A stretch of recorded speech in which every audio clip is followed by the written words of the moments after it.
नमस्कार, आप देख रहे हैं दूरदर्शन किसान कार्यक्रम हेलो किसान में आप सभी का स्वागत है। मैं हूं आपके साथ मोनालिसा। हेलो किसान कार्यक्रम एक ऐसा फोन इन कार्यक्रम है जिसमें कृषि क्षेत्र से जुड़े अहम विषयों पर हम विस्तार से चर्चा करते हैं, लेकिन इसके साथ इस कार्यक्रम में आप भी अपने सवालों के साथ शामिल हो सकते हैं।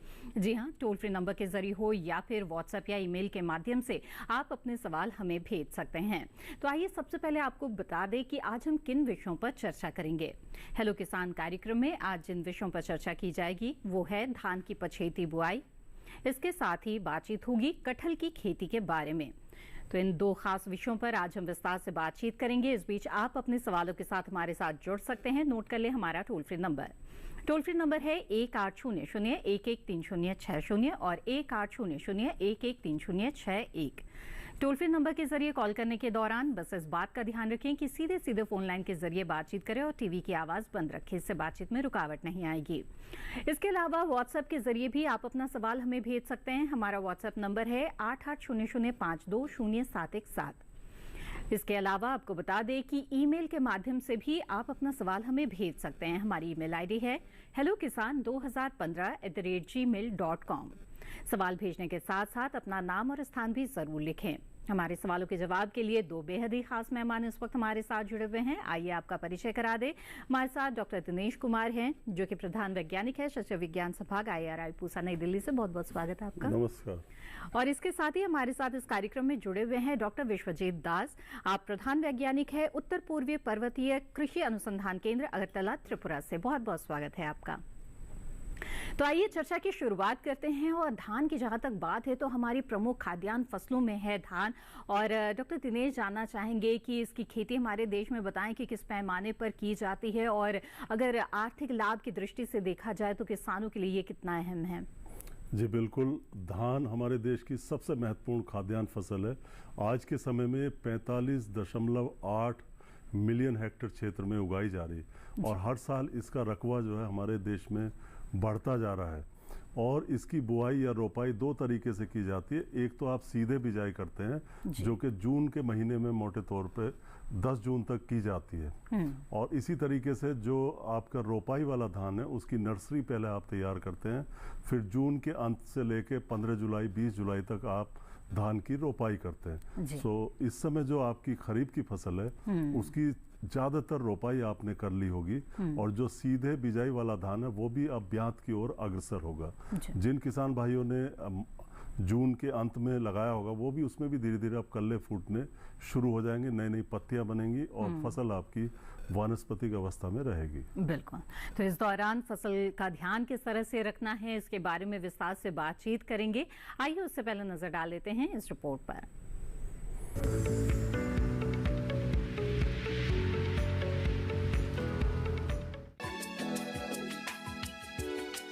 धान की बुआई के लिए अच्छी जल धारण क्षमता वाली मटियार या मटियार दोमट व चिकनी मिट्टी सबसे अच्छी मानी जाती है।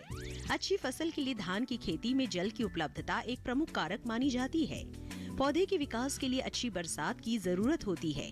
बुआई के लिए प्रमाणित बीजों का इस्तेमाल करें। इससे न सिर्फ पैदावार अच्छी होती है बल्कि किसान अपने उत्पाद को ही अगले बीज के रूप में इस्तेमाल कर सकते हैं। धान की जल्दी पकने वाली किस्मों की रुपाई इस महीने के दूसरे पखवाड़े तक की जा सकती है। सुगंधित किस्मों की रुपाई इस महीने के आखिर में शुरू करें। हर साल धान लेने वाले क्षेत्रों में हरी खाद या 10 से 12 टन प्रति हेक्टेयर की दर से गोबर की सड़ी खाद का इस्तेमाल करें। पौध को उखाड़ने के लिए पहले दिन क्यारियों की अच्छी तरह सिंचाई करें। एक जगह पर 2 से 3 पौध ही लगाएं। धान की फसल में खरपतवार पर भी नजर रखनी चाहिए। धान की फसल में खरपतवारों से होने वाले नुकसान को 15 से 85% तक आंका गया है। रुपाई किए गए धान की तुलना में सीधे बोए गए धान में ज्यादा नुकसान होता है। पैदावार में कमी के साथ साथ खरपतवार धान में लगने वाले रोग और कीटों को भी आश्रय देते हैं।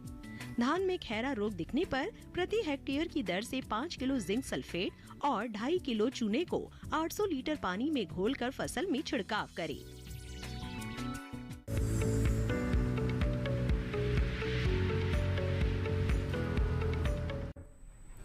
तो ये थी धान की खेती से जुड़ी हुई कुछ मुख्य बातें। आगे बढ़ते हैं और कटहल की खेती के बारे में आइए बात करते हैं।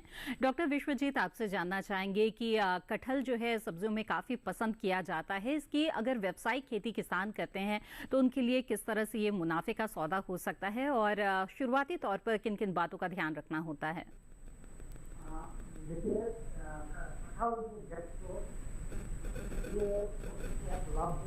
फसल है। जी जी जी, डॉक्टर विश्वजीत हम सुन रहे हैं, आपको बताएं। कटहल बहुत लाभदायक फसल है। सबको पता है, दक्षिण भारत में है लगभग सभी ये है उड़ीसा, पश्चिम बंगाल जी जो में ये कटहल किया जाता है। लेकिन ये अपना कटहल खेती है, ये उत्तरी राज्यों में थोड़ा सा कम है। जी जी, कटहल को ये फोर्ट है, बुक है और तो ठीक है। तो देश के कई हिस्सों में कटहल की खेती की जाती है और इसकी खेती के दौरान किसान किन किन बातों का ध्यान रखे, इस पर आज इस कार्यक्रम में हम विस्तार से बातचीत करेंगे। आइए उससे पहले नजर डाल लेते हैं इस रिपोर्ट पर।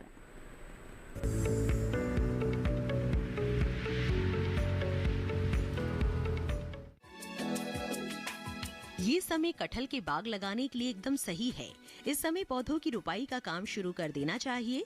कटहल की खेती किसी भी तरह की मिट्टी में की जा सकती है, लेकिन गहरी दोमट और बलुई दोमट मिट्टी कटहल लगाने के लिए ज्यादा अच्छी रहती है। कटहल को शुष्क और नम दोनों ही तरह की जलवायु में उगाया जा सकता है।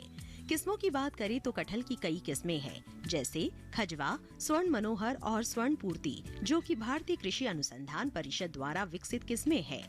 इनके अलावा NJ1, NJ2, NJ15 और NJ3 भी कटहल की प्रमुख किस्में हैं। किसान किस्मों का चयन अपने इलाके के हिसाब से ही करे। कटहल का पौधा एक बार तैयार हो जाने पर कई सालों तक पैदावार देता है, इसलिए इसकी खेती करने से पहले खेत को अच्छी तरह तैयार कर लेना चाहिए।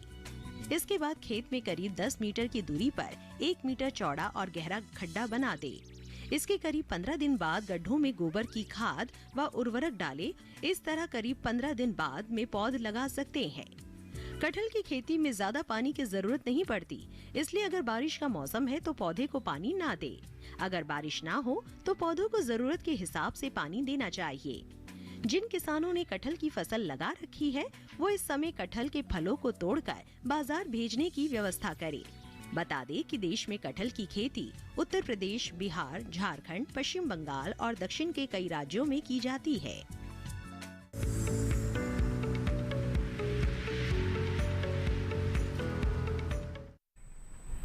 जी हाँ, तो कटहल की खेती से जुड़ी ही ये थी कुछ मुख्य बातें। अब आगे बढ़ते हैं और धान की खेती के बारे में आइए कुछ और जानकारियां ले लेते हैं।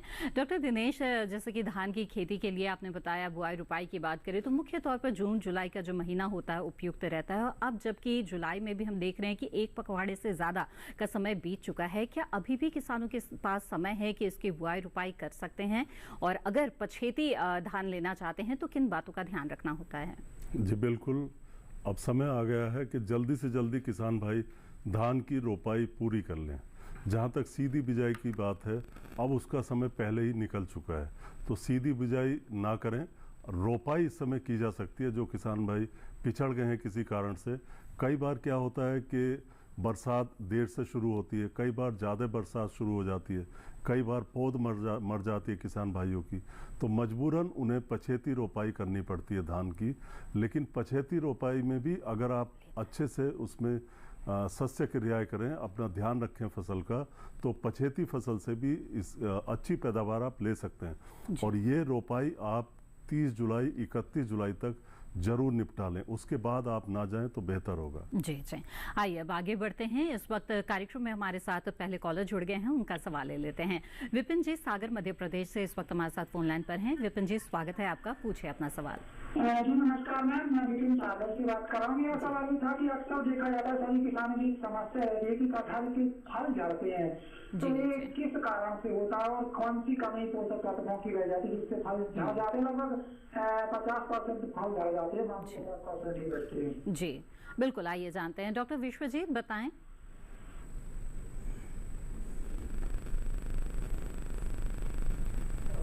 जी डॉक्टर विश्वजीत, क्या मेरी आवाज मिल रही है आपको? डॉक्टर विश्वजीत, क्या आप मुझे सुन पा रहे हैं? जी जी, हम आपको सुन पा रहे हैं, बताएं। हेलो, चलिए डॉक्टर विश्वजीत से हम दोबारा संपर्क करेंगे और इस विषय पर उनसे जानकारी लेंगे। बहरहाल आगे बढ़ते हैं यहाँ पर, और बहुत सारे सवाल हैं जो दर्शकों के पहुंचने शुरू हो गए हैं व्हाट्सएप के जरिए भी। उन सवालों को ले लेते हैं। अंकुर सहाय जी ने आजमगढ़ उत्तर प्रदेश से इस बीच सवाल भेजा है और वो जानना चाहते हैं कि धान फसल की पत्तियों में भूरे रंग के धब्बे पड़ने के क्या कारण हैं और इस रोग से फसल को कैसे बचाएं। तो डॉक्टर दिनेश बताएं। देखिए, अब इन्होंने व्हाट्सएप भेजा है, बड़ी अच्छी बात है। अब ये जो भूरे रंग के धब्बे हैं ये 2-3 वजह से पड़ते हैं। खास करके जैसे शुरू में जब हमारी फसल लगाई जाती है तो रोपाई के 2 से 3 हफ्ते के अंदर अंदर अगर जस्ते की कमी होती है तो उसके कारण भी भूरे कत्थई रंग के धब्बे बन जाते हैं। ये चॉकलेट ब्राउन, जैसे चॉकलेट का रंग होता है भूरा रंग, उस तरह के धब्बे बनते हैं और ख़ास करके बीज के पत्तों पे पहले बनते हैं। और फिर ये धब्बों का आकार शुरू में छोटा होता है, फिर धीरे धीरे ये बड़ा आकार होता जाता है और आखिर में पत्ती को पूरी को घेर लेता है और पूरी पत्ती भूरी हो जाती है। ये है जस्ते की कमी। एक और चीज़ है कि जो आपके भूरे रंग के धब्बे बनते हैं वो बदरा रोग होता है, ब्लास्ट कहते हैं उसको, पत्ती का ब्लास्ट रोग होता है। उसमें भी जो हमारे धब्बे बन जाते हैं और ये धब्बे आपके आंख के आकार के होते हैं। जैसे हमारी आंख होती है तो अगर आंख के आकार के धब्बे हैं तो ये तो आपका ब्लास्ट रोग है, बदरा रोग है। और अगर भूरे धब्बे हैं, गोल गोल धब्बे। डॉक्टर दिनेश, माफ कीजिएगा, आपको यहाँ पे रुकना पड़ रहा है। इस बारे में बातचीत को आगे बढ़ाएंगे। इस बीच हमारे साथ कॉलर जुड़ गए, उनका सवाल ले लेते हैं। नंदस्वरूप मिश्रा जी बाराबंकी उत्तर प्रदेश से हैं। नंदस्वरूप जी, स्वागत है आपका, पूछे अपना सवाल।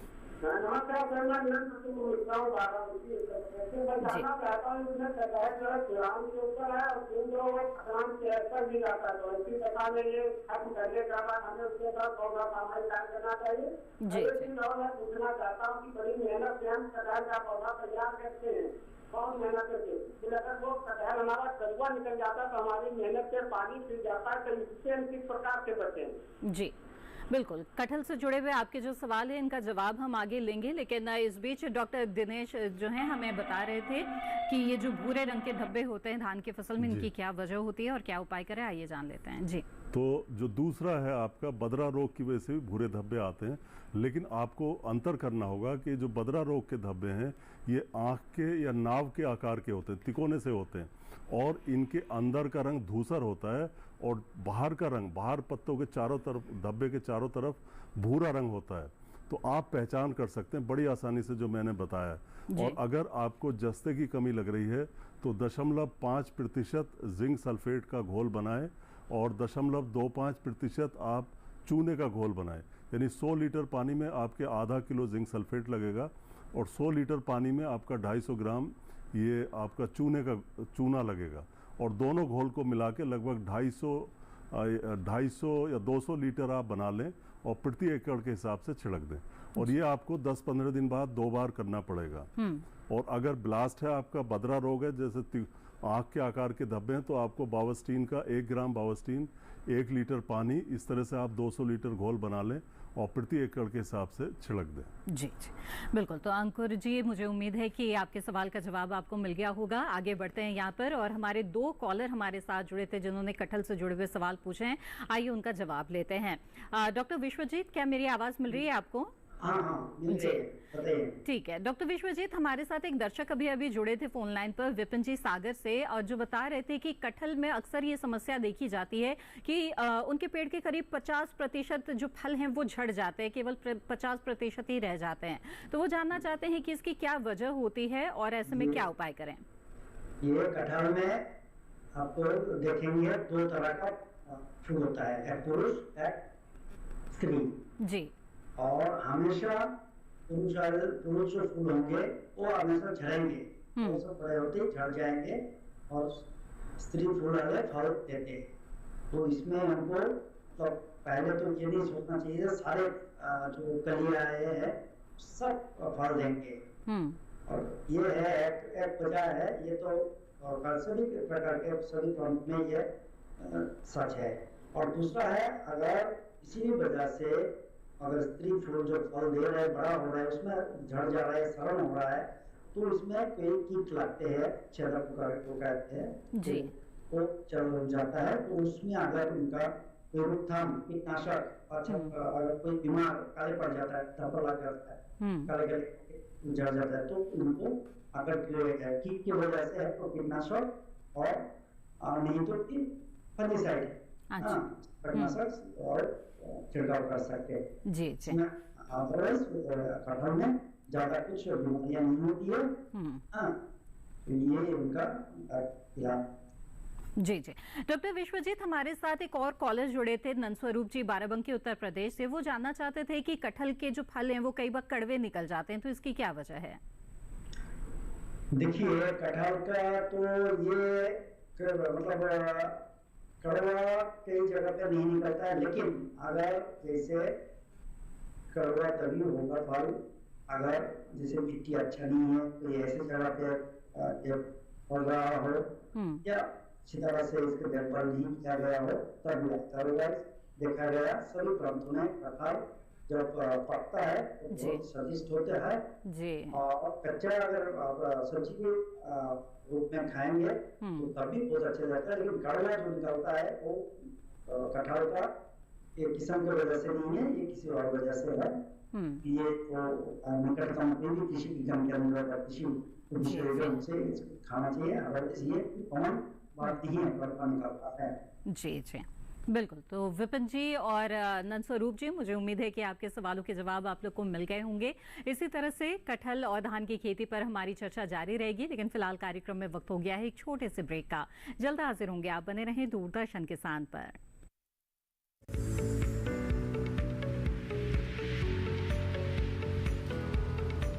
अरे भाई, सुना नहीं क्या? केसीसी ने किसानों का जिंदगी बदल दिया है। देश के छोटे किसान 1,60,000 रुपए तक का कर्ज बिना किसी गारंटी को ले पाएंगे। ब्याज खोरों से भी पीछा छुटा। मैं तो जैविक खेती का पूरा सामान मंगा लिया, केसीसी का भी कोई दबाव नहीं है। ब्याज चुकाने के लिए पूरा 1 साल मिलता है। समय पर भुगतान करने पर केवल 4% के सालाना ब्याज पे लोन मिल गया मुझे। अपना आधार कार्ड, लेटेस्ट फोटो और जमीन के कागजात लेके अप्लाई करो बस। और नामांकन भरने के लिए जेब भी ढीली नहीं करनी पड़ी।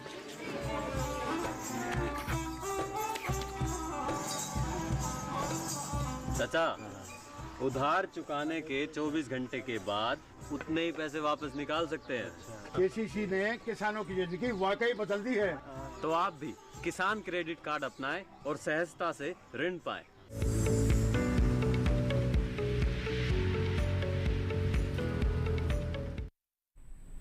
ब्रेक के बाद आप सभी का फिर से स्वागत है। आप देख रहे हैं कार्यक्रम हेलो किसान, जिसमें आज हम धान और कटहल की खेती के बारे में बातचीत कर रहे हैं। इन विषयों के बारे में अगर आप भी कुछ जानना चाहते हैं तो आप हमारे टोल फ्री नंबर पर कॉल कर सकते हैं या फिर व्हाट्सएप या ईमेल के जरिए भी अपने सवाल आप हमें भेज सकते हैं। बातचीत को आगे बढ़ाते हैं। डॉक्टर दिनेश, आपसे जानना चाहेंगे कि धान की पछेती खेती जो किसान करना चाहते हैं उन्हें किन किस्मों का चुनाव करना चाहिए? जी बिल्कुल, मोटे तौर पर किसान भाई समझते हैं कि पौध की अगर आपको रोपाई करनी है तो 20 से 25 दिन वाली पौध अच्छी होती है, खास करके ऐसी किस्में जो 120 दिन 125 दिन में पक जाती हैं। अगर आपकी किस्में 145 150 दिन में पकती हैं तो 25 से 30 दिन वाली पौध भी अच्छी होती है। तो कुल मिला के अभी समय है कि आप जो कम अवधि में पकने वाली किस्में 120 125 दिन में उनको आप लगा सकते हैं, उनकी रोपाई कर सकते हैं। लेकिन ऐसी दशा में अगर आपकी पौध पुरानी हो गई है और किस्म आपकी कम अवधि की है तब भी आप रोपाई कर सकते हैं। 3-4 बातों का आपको ध्यान रखना है। पहली बात यह है कि रोपाई की दूरी आपको कम करनी है। आमतौर पर जब समय से रोपाई करते हैं तो 20 सेंटीमीटर पंक्ति से पंक्ति और 10 या 15 सेंटीमीटर पौधे से पौधे की दूरी आप रखते हैं। लेकिन अब चूंकि रोपाई पछेती हो गई है, उसमें ब्यात कम होगा तो ये दूरी घटा के आप 20 गुणा 10 सेंटीमीटर कर लें।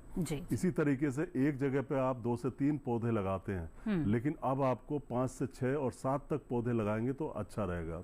और एक खास बात यह कि जब आप पौध लगाते हैं तो उसकी चोटी काट दें, ऊपर से उसको काट दें पत्तों को और साइड के पत्ते भी काट दें, जिससे कि फसल की स्थापना अच्छे से हो जाए। नहीं तो क्या होगा, पानी उड़ जाएगा, जड़ें सूख जाएंगी पत्तों की और उनकी स्थापना ठीक से नहीं होगी। तो ये काम करना है। और आखिरी और चौथी बात यह है कि जो उर्वरकों का प्रयोग है वो आपको बढ़ाना पड़ेगा, लगभग 1.25 गुना उर्वरकों का प्रयोग। तो पोषक तत्व प्रबंधन के बारे में विस्तार से बातचीत करेंगे, लेकिन इस बीच हमारे साथ कॉलर जुड़ गए हैं, उनका सवाल ले लेते हैं। लक्ष्मी नारायण जी छत्तीसगढ़ से इस वक्त हमारे साथ जुड़े हुए हैं। लक्ष्मी नारायण जी, स्वागत है आपका, पूछिए अपना सवाल।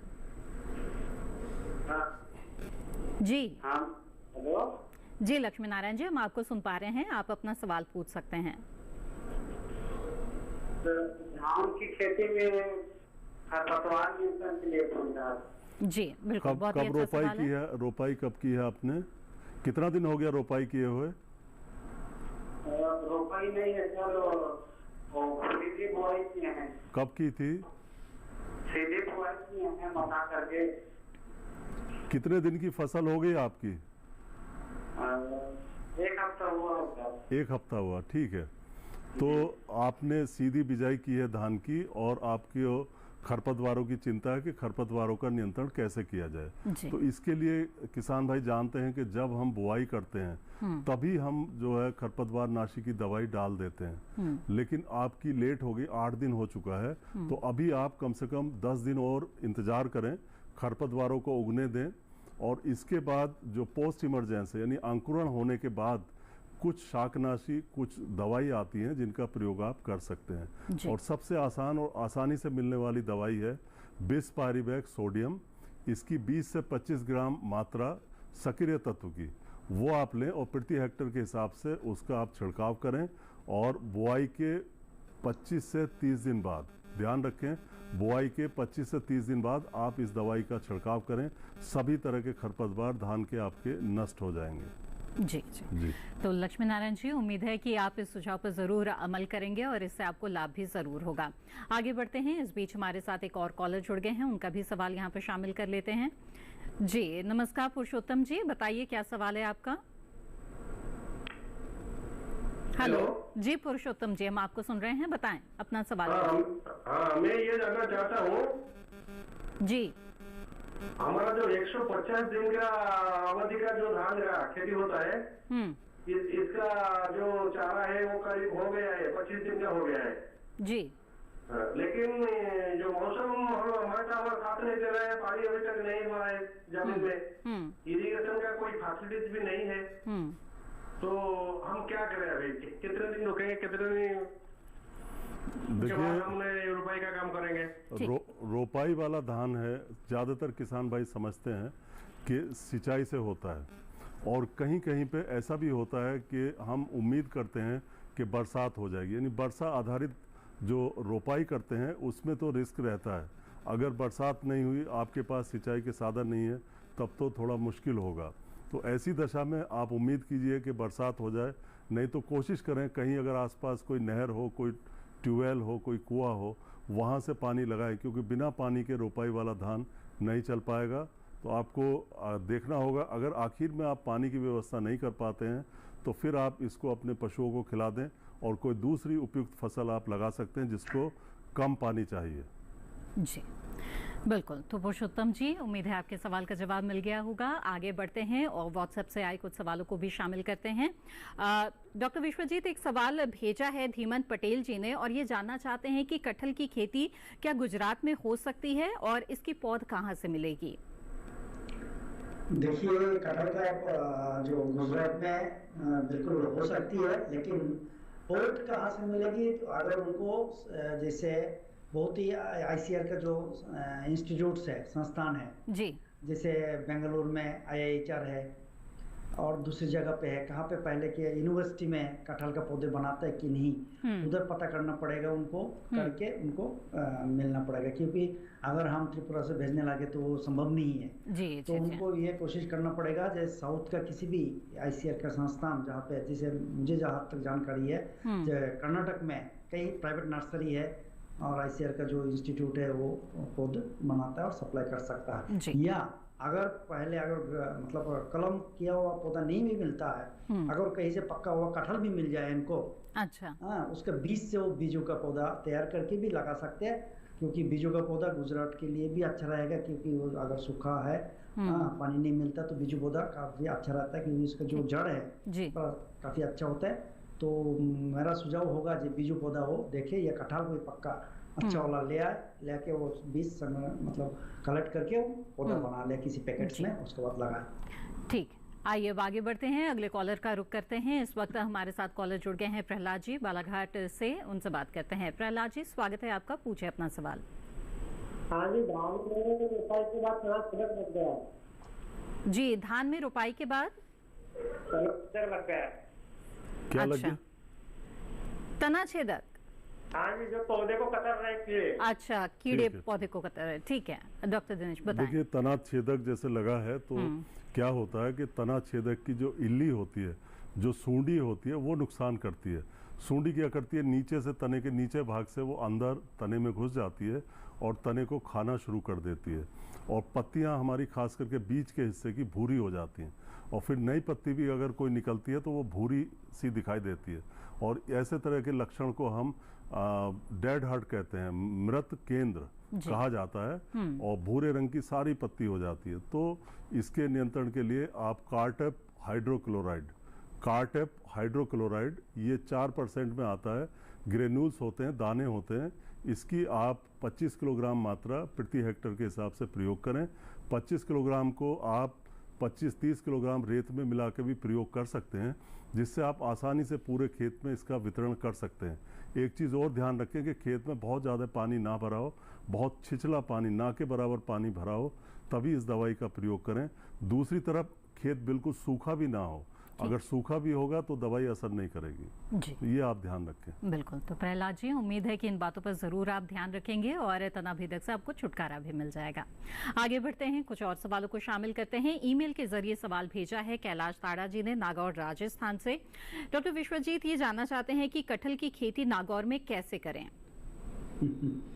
देखिए, राजस्थान कटहल का ये कहा जाता है कि बहुत ही ज्यादा अगर ठंड हो जाएगा तो थोड़ा सा कम हो सकता है, क्योंकि कटहल का जो जलवायु है वो है साउथ एशियन कंट्रीज का व नॉर्थ ईस्ट का, साउथ का, जहाँ पे आर्द्रता ज़्यादा हो थोड़ा सा जलवायु में, और गर्मी हो, लेकिन इतना ज़्यादा गर्मी ना हो जहाँ पे स्कॉचिंग हो जाए, या इतना ज़्यादा ठंड ना हो जाए सर्दियों में जैसे राजस्थान में होता है, तो थोड़ा सा दिक्कत है। लेकिन इन्होंने, मैं यही सजेस्ट करूँगा इनको, जो कोई बीजू पौधा बीज से अगर लगाया है तो एक्सपेरिमेंटल के तौर पे लगाया जा सकता है, लेकिन दूसरे राज्यों की तरह, साउथ व नॉर्थ ईस्ट की तरह सक्सेस होगा बहुत सारा लगेगा ये नहीं मैं श्योर करता हूँ, लेकिन कुछ तो लगेगा जरूर, ऐसा उम्मीद है। ठीक है कैलाश जी, उम्मीद है आपके सवाल का जवाब मिल गया होगा। आगे बढ़ते हैं और कॉलर हमारे साथ जुड़ गए हैं कैलाश प्रजापति जी उज्जैन मध्य प्रदेश से। जी कैलाश जी, स्वागत है आपका, पूछे अपना सवाल। जी मैडम, धान में लगने वाले के कीट के बारे में समझा। जी ठीक है, कौन कौन धान की अगर हम पच्चीस से बुआई करते हैं तो उस पर उत्पादन पर कितना प्रभाव पड़ता है? जी आइए जानते हैं। जी डॉक्टर दिनेश। देखिए, अगर कीट आ जाते हैं या रोग आ जाता है तो निश्चित तौर पे फसल पे बहुत नुकसान होता है। कई बार ऐसा भी होता है कि कीट बहुत ही भयंकर रूप में आता है तो सारी की सारी फसल भी नष्ट हो जाती है। कई बार भूरा फुदका धान की आखिरी अवस्था में आता है, काफ़ी नुकसान कर देता है। इस समय पे जब आपकी फसल वानस्पतिक अवस्था में है तो शुरुआती दौर में दो कीड़े ज़्यादा महत्वपूर्ण हैं। एक तो तना छेदक है। तना छेदक के या भेदक के बारे में अभी हमने चर्चा की थी, किस तरह से उसका नियंत्रण करना है, क्या लक्षण है। इस अवस्था पे दूसरा कीट है पत्ती लपेटक या पत्ती मोड़क कीड़ा कहते हैं उसको। उसकी भी सूंडी होती है और ये सूंडी क्या करती है, पत्ते पे ऊपर बैठ के पत्ते के दोनों किनारों को इस तरह से वो सिल देती है और बीच में एक सुरंग सी बन जाती है और पत्ती की जो टिप होती है, अगला भाग होता है, वहां से शुरू करती है। फिर ये क्या करती है कि अंदर अंदर हरा पदार्थ जो होता है पत्तियों का, उसको खा जाती है और खा के बाहर निकल जाती है। तो जितने हिस्से में सुरंग बनाती है उतने पत्ते का रंग सफ़ेद हो जाता है। किसान भाई देख सकते हैं खेत में कई बार तो अगर बहुत ज़्यादा इसका पत्ती लपेटक का प्रकोप होता है तो ऐसा लगता है कि जैसे चूने से किसी ने पुताई कर दी हो। तो ये लक्षण अगर आपको दिखाई देते हैं तो दोनों कीटों का उपचार या इलाज या दवाई एक ही है। आप कार्टप हाइड्रोक्लोराइड 25 किलोग्राम प्रति हेक्टेयर के हिसाब से दानेदार दवाई है, 4% में आती है, इसका बुरका आप कर सकते हैं। बिल्कुल, ये तो कीटों की बात हुई। बाकी उनका सवाल था कि पछेती बुआई करने पर उत्पादन में क्या फर्क पड़ता है? जी बिल्कुल, अगर आप पछेती बुआई करते हैं, रोपाई करते हैं इस समय पे, तो निश्चित तौर पे उतनी पैदावार तो आपको नहीं मिलेगी, पैदावार में गिरावट आ जाती है। और समय से करें तो अच्छा रहता है। हालांकि आप इतनी गिरावट भी नहीं आएगी कि आपको नुकसान हो जाएगा उसके उत्पादन से, लेकिन उत्पादन तो आपका कम होगा। बिल्कुल। तो कैलाश जी, उम्मीद है आपके सभी सवालों के जवाब आपको मिल गए होंगे और इसी के साथ कार्यक्रम में वक्त हो गया है एक और छोटे से ब्रेक का। जल्द हाजिर होंगे, आप बने रहें दूरदर्शन किसान पर।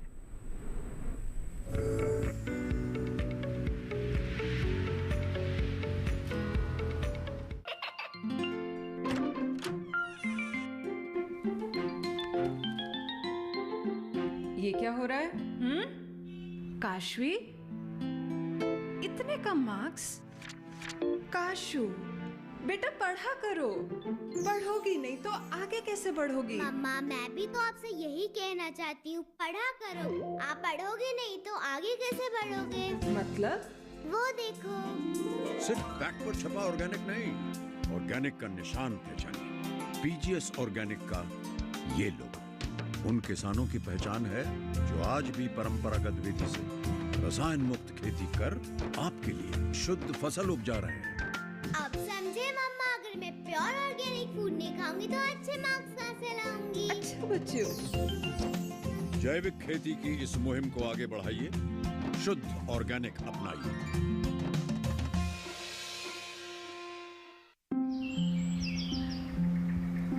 अरे अरे अरे, क्या कर रहा है? इधर इधर इधर, हम बोल रहे हैं तेरे बीजू का। पुतला बोल रहा है? हाँ, पक्षियों से तो हम खेत को बचा लेते हैं, पर इन घातक रसायनों से कैसे बचाएं? मतलब? देख बेटा, तू जो ये अंधाधुंध रसायन मिलाता है ना, मिट्टी की सेहत बिगड़ने लगी है। और जब माटी ही कमजोर पड़ जाएगी तो उपज कैसे सेहतमंद होगी? अरे पहले ऐसा नहीं था। पूछना अपने बड़े बुजुर्गों से, कैसे फसल लहलहाती थी, शुद्धता झलकती थी। हाँ, माटी भी तंदुरुस्त और लोग भी। पहली वाली बात कहाँ? पर अब तो सब यही डाले हैं। सब नहीं, आज भी लाखों जागरूक किसान परंपरागत विधि से फसल उगा रहे हैं। खर्चा कम और उपज की कीमत भी बेहतर पा रहे हैं। ठीक है भाई, मैं भी आज से जैविक खेती शुरू करूंगा। माटी से प्रेम की परंपरा है परंपरागत खेती।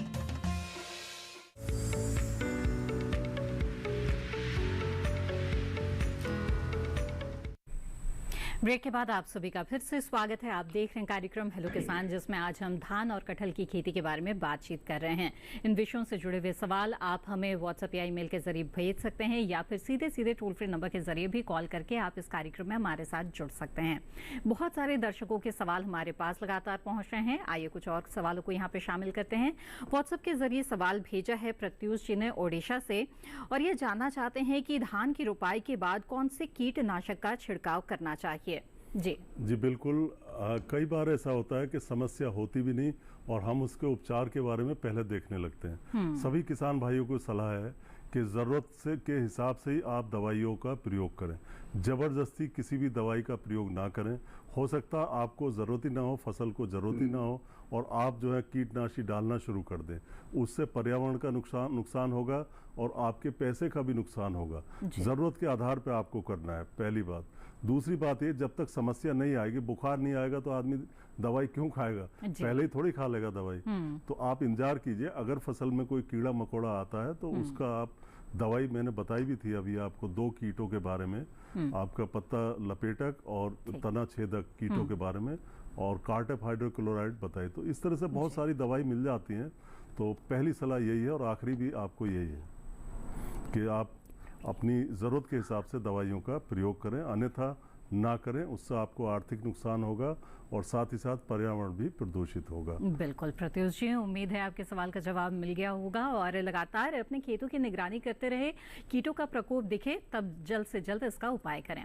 आगे बढ़ते हैं। अगले कॉलर इस बीच हमारे साथ जुड़ गए हैं। प्रवीण कुमार जी छत्तीसगढ़ से इस वक्त हमारे साथ फोन लाइन पर हैं। प्रवीण जी, स्वागत है आपका, पूछिए अपना सवाल। जी, मैं बोल रहा था कि धान की खेती में दानेदार कीटनाशक का उपयोग कर सकते हैं कि नहीं? जी बिल्कुल कर सकते हैं। और कई बार जो दानेदार कीटनाशक होते हैं इनका प्रयोग बेहतर भी होता है, क्योंकि कई बार जैसे हवा चल रही होती है, बरसात हो जाती है, हम छिड़काव करते हैं, बरसात का मौसम चल रहा, कम से कम 4 से 6 घंटे 8 घंटे तक बरसात नहीं होनी चाहिए जब हम कोई चीज़ का छिड़काव करते हैं। और अगर सही तरीके से आपने छिड़काव नहीं किया है तो वो दवाई पत्तों पे रुकती भी नहीं है। तो ऐसी दशा में जो दानेदार कीटनाशी हैं इनका प्रयोग आप कर सकते हैं। रेत में मिला लें, कुछ मात्रा रेत की ले लें, समान रूप से उसका वितरण डिस्ट्रीब्यूशन हो जाएगा खेत में और अच्छा रहेगा। जी प्रवीण जी, उम्मीद है आपके सवाल का जवाब मिल गया होगा। आगे बढ़ते हैं, कुछ सवालों को और कार्यक्रम में शामिल करते हैं। व्हाट्सएप के जरिए सवाल भेजा है भंवर सिंह जी ने मंदसौर से। इनका कहना है कि इन्होंने पिछले साल कटहल का पौधा लगाया था लेकिन वो नहीं चल पाया। वो जानना चाहते हैं कि वो फिर पौधे लगाना चाहते हैं तो इसके लिए किस प्रजाति का चुनाव करना सही रहेगा। तो डॉक्टर विश्वजीत, आप इन्हें क्या सुझाव देंगे? देखिए, कटहल का जो पौधे हैं, चाहे बीजू हो चाहे ग्राफ्टेड कलम किया हो, अगर आपको अच्छा पौधा मिल जाए, बहुत ही अच्छा पौधा होना चाहिए। उसमें ये ध्यान रखें कि उसका जो पैकेट में जो होगा उसका जड़ कोई मतलब उसमें कोई जैसे आप ले जा रहे हैं उसमें कोई डिस्टर्ब ना हो। और इसका जो सही समय है ये जून जुलाई अगस्त महीना में आप लगा सकते हैं। जी। तो कुछ खास किस्मों के बारे में बताना चाहेंगे डॉक्टर विश्वजीत?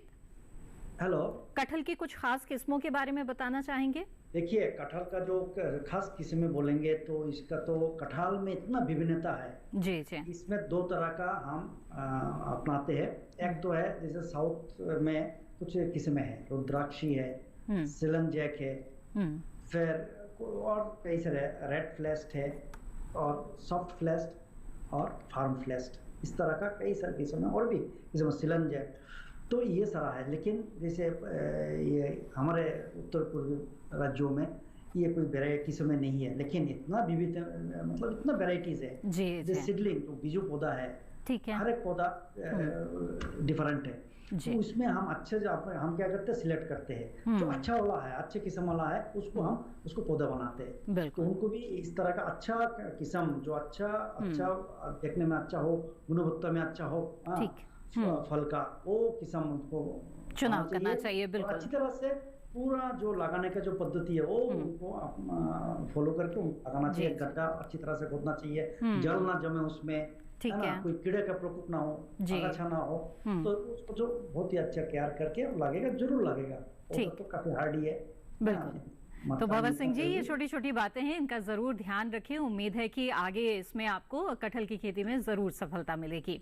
आगे बढ़ते हैं, इस वक्त हमारे साथ एक कॉलर जुड़ गए हैं, उनका सवाल लेते हैं। राजेश जी मध्य प्रदेश से हमारे साथ जुड़े हुए हैं। राजेश जी, स्वागत है आपका, पूछे अपना सवाल। जी, मैं राजेश नेमा जी शिवपुर बड़ा जिला नरसिंहपुर से बोल रहा हूँ।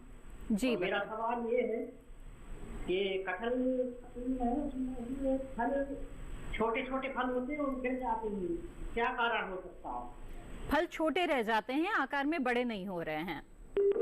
जी, आइए जानते हैं। डॉक्टर विश्वजीत, बताएं इसकी क्या वजह हो सकती है? जी देखिए, पहले भी ये सवाल पूछा गया था जब भी कलियां आती है कटहल के पेड़ों में, तो इसमें 2 तरह का होता है, एक पुरुष फल होता है, एक स्त्री फूल होता है। तो पुरुष जो थोड़े दिन बाद ही छोटा सा 10 सेंटीमीटर या 15 सेंटीमीटर जो लंबाई होगा उसमें वो काला धब्बा आके वो सड़के गिर जाता है। और स्त्री फूल जो होता है वो फल देता है। लेकिन इसमें यही है, आपको अगर अच्छी तरह से देखभाल किया है उसको तो फल अच्छे होगा। लेकिन वही बोला, कटहल का कौन सा प्रजाति लिया है, जैसे जो हम पौधा लाएंगे उसी मातृ पौधा से लाना चाहिए जिसका फलन बहुत ही अच्छा हो, अच्छी तरह से आकार का हो, गुणवत्ता में अच्छा हो।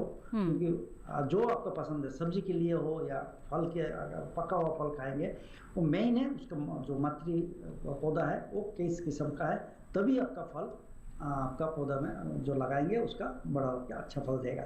नहीं तो कटहल में अच्छा नहीं आएगा, वो बहुत ही छोटा रह जाएगा, ये रह जाएगा। वो ध्यान दे किसान भाई लगाने के टाइम में। और नहीं तो कटहल इतना हार्डी है और अच्छा है, इतना सहज मतलब जल्दी से वो खराब नहीं होता। जी बिल्कुल डॉक्टर विश्वजीत, लगता है कि ये बहुत ही आम समस्या है क्योंकि बहुत सारे सवाल इससे जुड़े हुए आ रहे हैं व्हाट्सएप के जरिए। अरुण जी ने बुरहानपुर मध्य प्रदेश से भी यही पूछा है कि कटहल में जब फल छोटे रह जाते हैं और गिर जाते हैं तो उसका क्या उपाय करें। मुझे उम्मीद है कि आपके जवाब से उन्हें भी जानकारी मिल गई होगी कि ऐसे में किन किन बातों का ध्यान उन्हें रखना चाहिए। बहरहाल यहाँ पर आगे बढ़ेंगे और कार्यक्रम में बहुत से और सवाल हमारे पास पहुंच रहे हैं, कुछ और सवालों को यहाँ पर शामिल कर लेते हैं। एक सवाल भेजा है विजय कुमार वर्मा जी ने कोटा राजस्थान से। इन्होंने पूछा है कि धान की फसल की रोपाई विधि से लगाने के बाद इनमें कम से कम रसायनों का इस्तेमाल करते हुए किस तरह से वो अच्छी तरह से पोषक तत्व प्रबंधन इसमें कर सकते हैं। तो रसायनों का इस्तेमाल नहीं करना चाहते हैं धान की खेती में, तो क्या उपाय है ऐसे में डॉक्टर दिनेश? जी बिल्कुल, और ये सलाह सभी किसानों के लिए है और सभी फसलों के लिए है। होता क्या है कि एक ही खेत में हम लगातार एक तरह की फसलें हर साल और लगातार उगाते जाते हैं, उससे हमारी मिट्टी की ताकत कम हो जाती है, आसपास की जैव विविधता कम हो जाती है। तो जैसे फसल चक्र हैं, फसल चक्र हमें अपनाने चाहिए। इस साल जिस खेत में धान लिया, कोशिश करें कि अगले साल उसमें धान ना लें, और बीच में जहाँ भी संभव हो हमें दलहनी फसलें उगाना चाहिए। दलहनी फसलें हर जगह हर क्षेत्र के लिए, देश के हर हिस्से के लिए उपलब्ध हैं, तो दलहनी फसलों को फसल चक्रों में लाना ही होगा।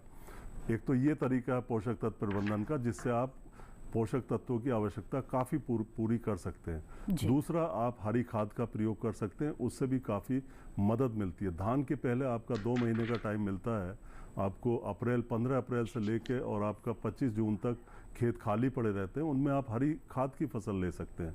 तो ये 2 बातें महत्वपूर्ण हैं। इसके अलावा जैव उर्वरक आते हैं तमाम तरह के, उनका प्रयोग कर सकते हैं। और जो हमारी फसलों के अवशेष होते हैं, पराली होती है, भूसा होता है, जो भी व्यर्थ पदार्थ है उसको व्यर्थ ना समझें, वो बहुत मूल्यवान होता है। उसकी आप गली सड़ी खाद बना लें, देसी खाद बना लें और उसको अपने खेत में डालें, या फिर उनको सीधे भी खेत में मिलाया जा सकता है और उनको गलाया सड़ाया जा सकता है कम समय में। तो इस तरह से समेकित रूप से आप अगर पोषक तत्व प्रबंधन करेंगे तो रसायनों की जरूरत आपकी लगातार घटती जाएगी, कम रसायन से आप काम चला सकते हैं। बिल्कुल। आइए अब आगे बढ़ते हैं। पोषक तत्व प्रबंधन की यहाँ बात हो रही है तो डॉक्टर विश्वजीत आपसे जानना चाहेंगे कि कटहल की खेती जो किसान कर रहे हैं उन्हें किस तरह से पोषक तत्व प्रबंधन करना है। देखिए, पौधे जब लगाया जाता है तब तो ज़्यादा पोषक तत्व का नहीं है, जब गोबर, सड़ा हुआ गोबर आप दे 5-6 केजी 10 केजी जो भी आपका, अच्छी तरह से गड्ढा खोद ले, उसके बाद अच्छी तरह से इस पौधे को लगाए। कोई पहले तो कोई खाद देने का ज़रूरत नहीं है, लेकिन जब 1 साल का हो जाएगा तब थोड़ा सा गोबर का मात्रा भी बढ़ा दीजिए। उसके बाद 100 ग्राम यूरिया, 50 ग्राम मिल के 200 से 250 ग्राम मिक्सचर NPK का जो यूरिया, पोटास और MOP होता है उसको देते रहे। तो इससे क्या होगा, पोषक मिलने से पौधे का वृद्धि होती है, बहुत अच्छी तरह से बढ़ेगा। उसके बाद हर साल एक प्रोपोर्शनेट मात्रा में बढ़ाया जाता है। और जो हम कहते हैं एक पौधा जब 10 साल का हो जाता है, ऐसे कटहल का पौधा भी 9-10 साल का हो जाता है, तो हम क्या करते हैं, इसको कहते हैं जी सब कई ज़्यादा से ज़्यादा गोबर दे दे, 30-40 केजी भी कहते हैं, लेकिन जितना समर्थ में है इतना आप गोबर दीजिए। और जैसे 1 से 1.5 केजी यूरिया, 500 ग्राम SSP और 600 ग्राम MOP, इस तरह का एक कॉम्बिनेशन बना के आप 2 साल में 2 बार दे। एक बार तो फसल जब लग जाए, मतलब अगस्त में दे, और अक्टूबर या नवंबर में एक बार दे दे, बस। और कुछ चाहिए नहीं, पोषक बहुत ही अच्छी तरह से फलदायी होता है। बिल्कुल। आइए अब आगे बढ़ते हैं। इस वक्त हमारे साथ अगले कॉलर जुड़ गए हैं, उनका रुख करते हैं। विकास जी गोंडा उत्तर प्रदेश से इस वक्त हमारे साथ फोन लाइन पर हैं। विकास जी, स्वागत है आपका, पूछे अपना सवाल। हेलो जी विकास जी, मेरी आवाज मिल रही है क्या आपको? हेलो, चलिए लग रहा है हमारा संपर्क नहीं हो पा रहा है। यहाँ पर आगे बढ़ेंगे कार्यक्रम में और बहुत सारे सवाल हमारे पास व्हाट्सएप के जरिए भी आ रहे हैं, उन्हें शामिल करते हैं। एक सवाल भेजा है अमितादित्य मीना जी ने विदिशा मध्य प्रदेश से, और जानना चाहते हैं कि कटहल के स्वस्थ पौधे कहाँ से लेने चाहिए। जी डॉक्टर विश्वजीत। देखिए, ये तो कोई शोध संस्थान व यूनिवर्सिटी से, कृषि का जो कृषि विश्वविद्यालय होता है उससे लाना चाहिए, या कोई प्राइवेट नर्सरी जो बहुत ही अच्छा भरोसेमंद हो जी उससे लाना चाहिए। लेकिन ये ध्यान रहे जो पौधा ला रहे हैं उसका जो मातृ पौधा है जहाँ से ये पौधा बनाया गया उसका गुणवत्ता क्या है, फलन का वो सबसे कटहल में मैं बार बार बोल रहा हूँ जो उसका मातृ पौधा जिससे पौधा बनाया जाता है उसका क्या गुणवत्ता है, उसका ध्यान रखना जरूरी है जी बिल्कुल। और प्रमाणित स्रोत से ही कटहल का पौधा प्राप्त करें। जी आगे बढ़ते हैं, इस वक्त हमारे साथ कॉलर जुड़ गए हैं, उनका रुख करते हैं। विकास जी गोंडा उत्तर प्रदेश से हमारे साथ हैं। विकास जी स्वागत है आपका, पूछे अपना सवाल। हेलो विकास जी, मेरी आवाज मिल रही है क्या आपको? हेलो हेलो जी विकास जी, क्या मेरी आवाज मिल रही है आपको? हाँ जी मैम, हाँ जी मिल रहा। जी जी बताइए क्या जानना चाहते हैं? मैम हरी शैवाल धान में क्या रोल निभाता है, ठीक, और अजोला का क्या रोल है और कैसे यूज किया जाता है अजोला? जी बिल्कुल, आइए जी बिल्कुल। इसका टीका आता है, नील हरी शैवाल का टीका आता है, और ये जो एजोला और एनाबिना जो नील हरी शैवाल है ये सहजीविता इनमें होती है। जहाँ तक रोल की बात है, इनके महत्व की बात है, तो ये आपकी नाइट्रोजन फिक्सिंग करता है। जो ब्लू ग्रीन एल्गी है, नील हरी शैवाल है, नाइट्रोजन फिक्सिंग करता है धान के खेत में, और ये लगभग 20 से 25 किलोग्राम प्रति हेक्टेयर के हिसाब से प्रति फसल आपका नाइट्रोजन को फिक्स करता है। तो आपको नाइट्रोजन कम डालनी पड़ेगी। और लेकिन एक बात का आपको ध्यान रखना होगा कि इसमें खेत में आपके पानी होना चाहिए। अच्छा। हमेशा लगातार पानी होना चाहिए। और रोपाई के लगभग 10 दिन बाद 8 दिन बाद जो टीका आता है, आप इसके टीके का प्रयोग कर सकते हैं, और फिर उसके बाद लगातार आपको खेत में पानी बनाए रखना होगा। अगर पानी सूख गया, नहीं रहा, तो ये सब भी सूख जाएंगे। ये आपको ध्यान रखना है। बिल्कुल। तो विकास जी यहाँ पर विस्तार से जाना आपने हरित शैवाल की क्या भूमिका है, कैसे इसका इस्तेमाल करना है। उम्मीद है कि इस जानकारी का लाभ आपको जरूर होगा। इसी के साथ कार्यक्रम में वक्त है एक और छोटे से ब्रेक का। जल्द हाजिर होंगे, आप बने रहें दूरदर्शन किसान पर।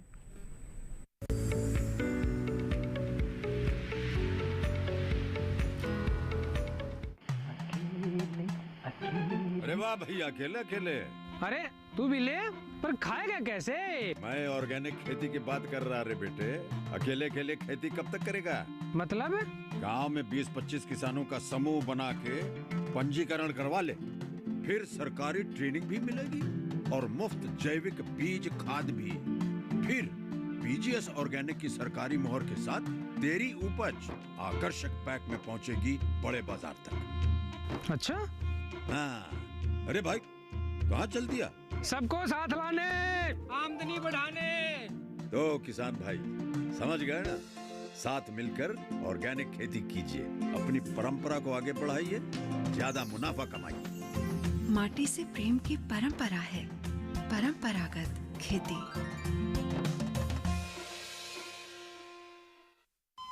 अरे सुन तो।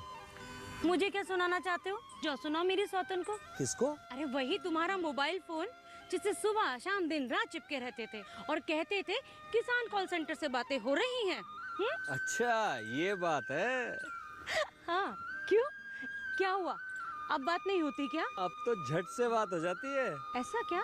हाँ, अब तो ज्यादा लाइनें और खास तकनीक के कारण खेती के माहिरों से तुरंत बात हो जाती है। और अगर कभी लाइन व्यस्त हो तो अपनी समस्या फोन पर रिकॉर्ड करा दो, वहाँ से फोन आ जाता है और समस्या की हल का मैसेज भी आ जाता है। ये देखो आ गया। अरे वाह, इसका मतलब इंतजार की घड़ी अब खत्म। हाँ। तभी मैं सोचूं कि आजकल मुझ पर इतना प्यार क्यों आ रहा है। कृषि संबंधी समस्याओं का अपनी भाषा में तुरंत हल पाने के लिए पूरे भारत में किसी भी फोन से हेल्पलाइन नंबर पर संपर्क करें। किसानों का दोस्त किसान कॉल सेंटर।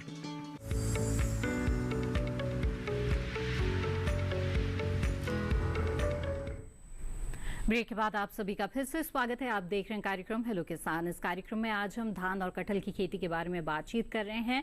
बहुत सारे कॉल्स के साथ साथ बहुत सारे सवाल व्हाट्सएप और ईमेल के जरिए भी हमें मिल रहे हैं। तो ऐसे कुछ सवालों को आइए कार्यक्रम में शामिल करते हैं। कटहल से जुड़ा हुआ एक सवाल भेजा है भगवान भटके जी ने अहमदाबाद महाराष्ट्र से, अहमदनगर महाराष्ट्र से, माफ कीजिएगा। ये जानना चाहते हैं कि कटहल के लिए किस टाइम पर खाद डालें, तो खाद किस समय डालना चाहिए? जी डॉक्टर विश्वजीत। देखिए, पहले भी मैं बताया, जैसे अगर फलदार वृक्ष है जी, तो साल में 2 बार डालें आप, जब फलन खत्म हो जाता है। ठीक है। उसके बाद आप 15-20 दिन बाद आप उसको आधा, जैसे मैंने बोला कि अगर 30 kg गोबर लिया है आपने, 1.5 kg यूरिया लिया है, 500 ग्राम SSP या 800 ग्राम MOP लिया है, उसका मिक्सचर बना दिया आपने, तो उसके बाद इसको आपने गोबर को आपने डाल दिया फलन खत्म होने के बाद। उसके बाद जो खाद है उसका आधा आप फलन खत्म होने के बाद जुलाई महीना में आप डाल सकते हैं, और उसके बाद अक्टूबर महीने में और एक बार डालता है। जी। ये सभी कटहल बोलिए, आम बोलिए, ये सबका यही वो है, तो साल में 2 बार आप डालिए, उसके बाद आपको कुछ डालने का जरूरत है नहीं है। बिल्कुल। तो भगवान जी, जाना आपने पोषक तत्व प्रबंधन के बारे में। आगे बढ़ते हैं, यहाँ पर अगला सवाल लेते हैं जो ईमेल के जरिए सवाल भेजा है विजय लोधी जी ने। इन्होंने सवाल भेजा है शिवपुरी मध्य प्रदेश से। इनका कहना है कि धान की जो देर से बुआई की जाती है, रुपाई की जाती है, इसके बाद HRR और एमाइलोज कंटेंट पर उसका क्या असर पड़ता है, इसके बारे में जानना चाहते हैं। जी डॉक्टर दिनेश। देखिए, HRR जो है हेड राइस रिकवरी होती है, इसका मतलब साबुत चावल कितना मिलता है। यानी अगर आपने धान लिया, फिर उसको आप कुटवाने जाते हैं, उसकी मिलिंग कराने जाते हैं, गांव में होती है मिलिंग या शहर में होती है, कई तरह की मिल होती है जहां चावल की कुटाई या उसकी एक तरह से चावल बनता है। तो शुरू में क्या होता है, आपका जो मोटा चावल होता है, धान होता है, उसे आप ले जाते हैं। सही नमी पे ले जाना बहुत ज़रूरी होता है, और आपका मशीन का भी सही होना बहुत ज़रूरी होता है। अगर मशीन ख़राब है तो चावल ज़्यादा टूटेगा उसमें, और अगर आपका नमी ज़्यादा है या कम है, सूखा चावल है या ज़्यादा गीला चावल है, तब भी उसमें टूटता है। मोटे तौर पे धान में जो लंबा चावल है, जो पूरा चावल का दाना है, या 75% से अधिक दाना है लंबाई में, वो 50 से 55% तक होता है। अब आपने मान लो रोपाई देर से की तो कोई खास फर्क पड़ने वाला नहीं है। आपको उसका प्रबंध ठीक से करना है, और इन सब की चिंता की ज्यादा जरूरत नहीं है। जी बिल्कुल। तो अच्छी तरह से अगर फसल प्रबंधन करते हैं, तो अगर पछेती रुपाई भी करते हैं धान की, तो उत्पादन में फर्क नहीं पड़ेगा। आगे बढ़ते हैं, सवालों को शामिल करते हैं। व्हाट्सएप के जरिए सवाल भेजा है नरेंद्र सिंह ने कोटा राजस्थान से, और ये जानना चाहते हैं कि क्या राजस्थान में कटहल की खेती की जा सकती है। तो डॉक्टर विश्वजीत, इस तरह के कई सवाल आ रहे हैं, मैं चाहूंगी कि आप बता दें कि उपयुक्त भूमि और जलवायु किस तरह की होती है। जी देखिए, कटहल हर एक फल का कई एक जलवायु होता है जी, किस राज्यों में व किस प्रकार के जलवायु में ये उगाया जा सकता है। तो कटहल का जो देखा गया, मतलब ये पूर्वोत्तर राज्यों का, दक्षिणी जैसे केरला है, और दक्षिणी के कुछ राज्यों कर्नाटक है, इस तरह का उड़ीसा और पश्चिम बंगाल, ये है बहुत ही अच्छा जलवायु कटहल के लिए। उत्तर प्रदेश का, कुछ मध्य प्रदेश का, लेकिन राजस्थान एक ऐसा जगह है जहाँ पे कटहल का इतना सक्सेसफुल तो नहीं हो सकता है, लेकिन पहले भी बताया मैं, अगर बीजू पौधा उनको मिल जाए कहीं से, तो ये लगा सकते हैं, और उसमें कोई वो नहीं है, फलन तो आएगी।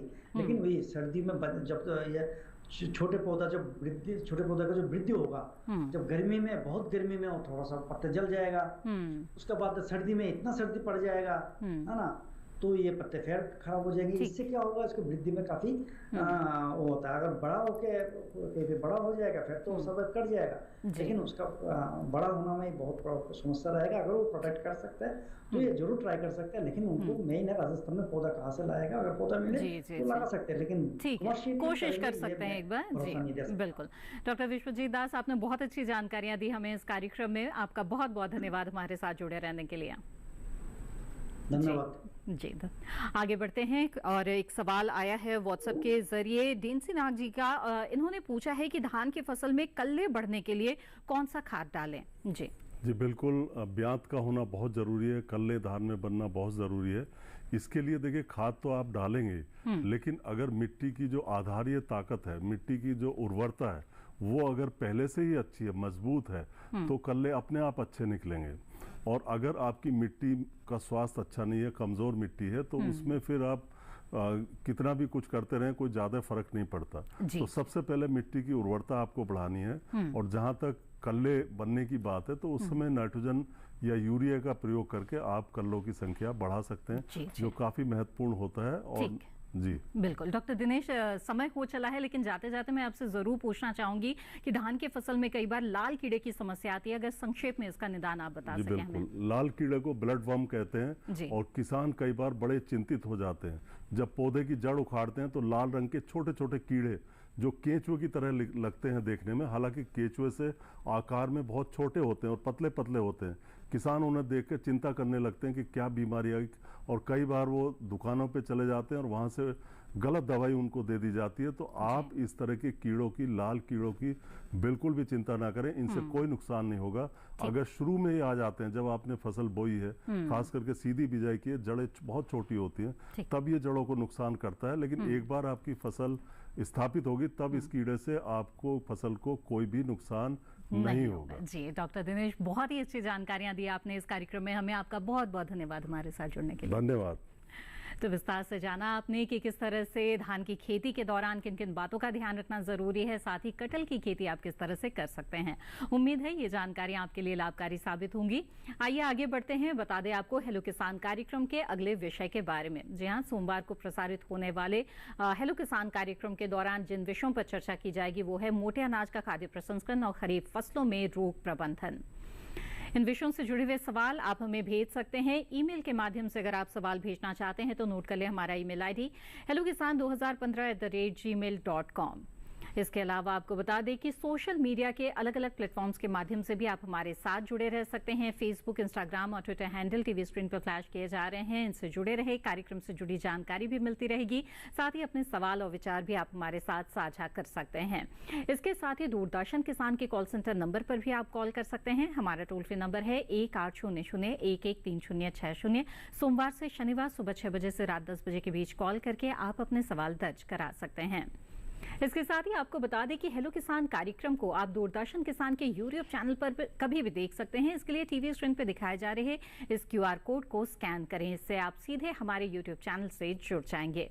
इसके साथ हेलो किसान की आज की कड़ी में बस इतना ही। फिर हाजिर होंगे लेकर महत्वपूर्ण जानकारियां। तब तक के लिए दीजिए इजाजत। आप बने रहें दूरदर्शन किसान पर। नमस्कार।